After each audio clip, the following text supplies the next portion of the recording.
Pour réaliser notre étude sur les champs électriques et voir comment ils se propagent dans notre quotidien, nous avons demandé à un expert, muni d'un mesureur équipé d'une sonde isotropique, de procéder à quelques tests dans les différentes pièces d'une habitation classique. Enchanté également. Cet appareil, utilisé également dans les principaux laboratoires agréés, va nous donner une lecture précise du champ électrique émis dans cette maison. Et cette maison, comme toutes les autres, recèle d'appareils ménagers et de circuits électriques de la cave au grenier, gros émetteurs de champs électriques. Notre technicien commence ses mesures par la surface d'une cloison de séparation entre deux pièces. Ici, rien ne semble présager la moindre émission. Et pourtant... Bien, donc ici, on mesure le champ électrique qui se dégage au travers de la cloison, puisqu'on a des fils qui traversent cette cloison.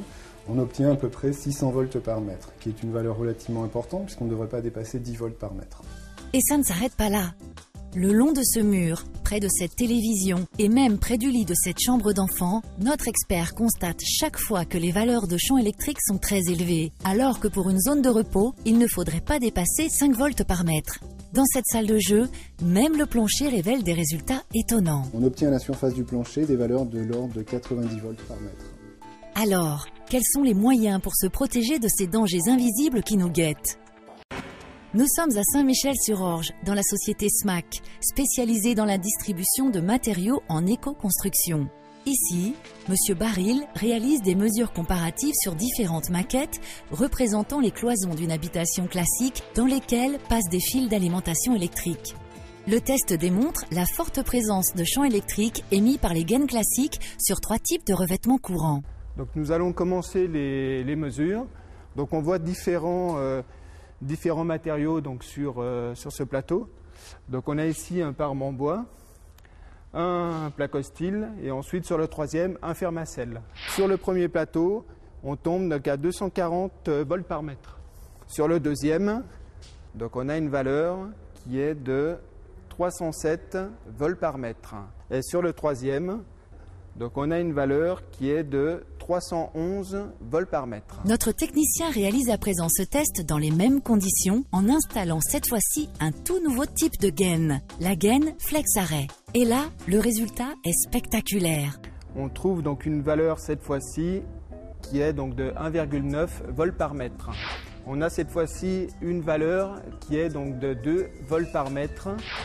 Avec la gaine donc flex-arrêt, on trouve une valeur qui est de donc 1,7 volts par mètre. En utilisant la gaine flex-arrêt, la valeur est quasiment nulle. Cette expérience nous prouve que la gaine flex-arrêt permet d'atténuer à plus de 99% donc l'émission de champs électriques par rapport à une gaine standard. Alors, comment cela est-il possible ?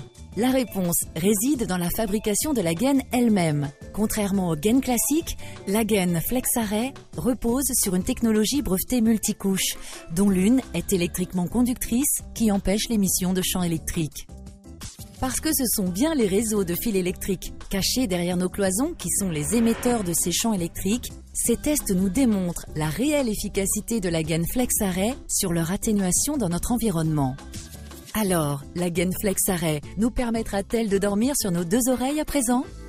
Des centaines de mètres de fils électriques courent dans les murs de nos maisons pour notre confort, nos loisirs et les facilités que la fée électricité nous offre chaque jour. Pourtant, il faut savoir que ces installations électriques peuvent représenter une menace à plus ou moins long terme sur notre santé.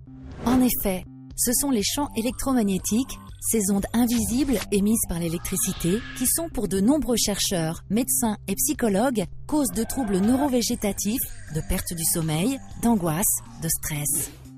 Les nombreuses études internationales, y compris celles de l'OMS, ont démontré qu'elles seraient même la cause de certains cancers. Alors, que sont ces champs électriques qui, selon l'intensité et les durées d'exposition, peuvent perturber ainsi le fonctionnement de notre organisme ?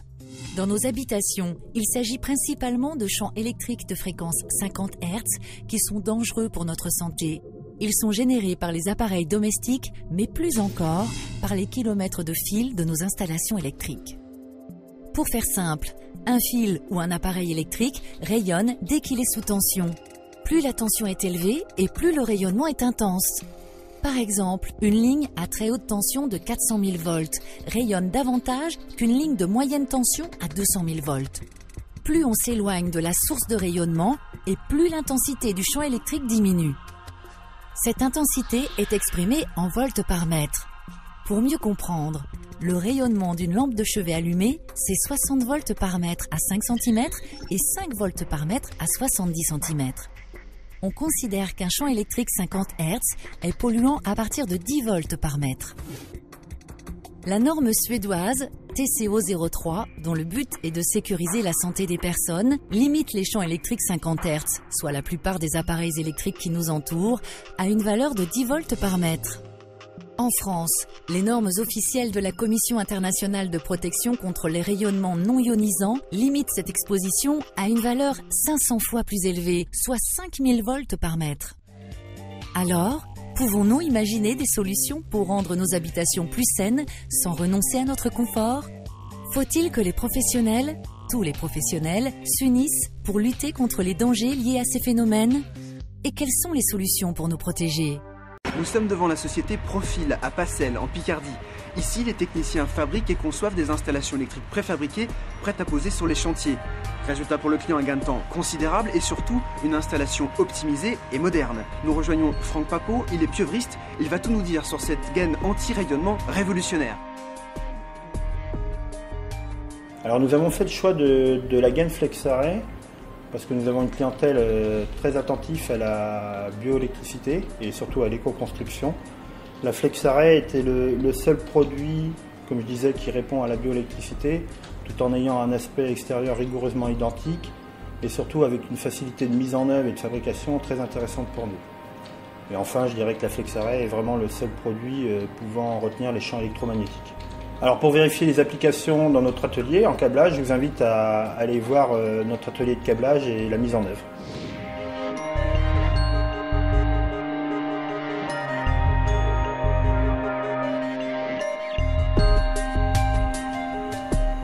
Donc là on arrive au poste à câbler.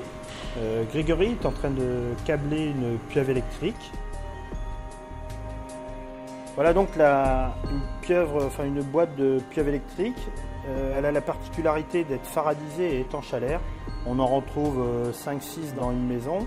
Là on voit Grégory qui est en train de relier le fameux fil de la FlexArray à la terre pour évacuer donc les champs électriques.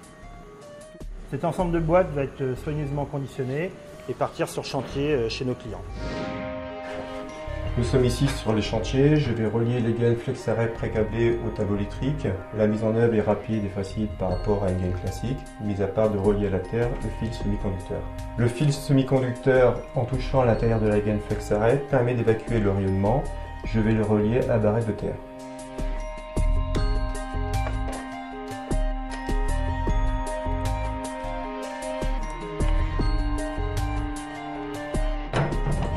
Je viens de terminer le tableau électrique. L'étape suivante est de câbler tout l'appareillage, les interrupteurs, les prises de courant et les points de centre lumineux. Je vais câbler un interrupteur avec une boîte faradisée qui sera reliée à la terre avec le fil semi-conducteur grâce à un connecteur automatique.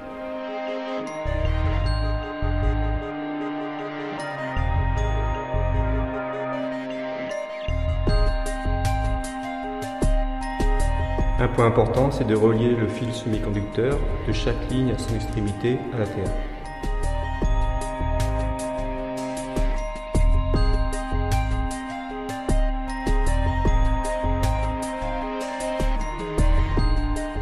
Voilà, l'interrupteur est terminé. Maintenant, je vais câbler une prise de courant, même principe que l'interrupteur.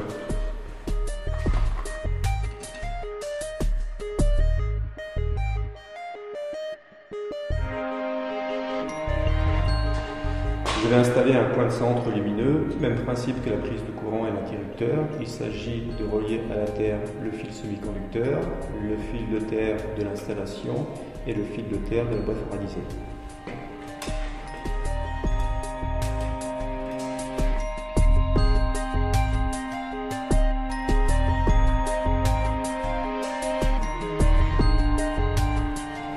L'installation est terminée, le système FlexArray est la solution la plus simple et la plus rapide en mise en œuvre pour évacuer les rayonnements.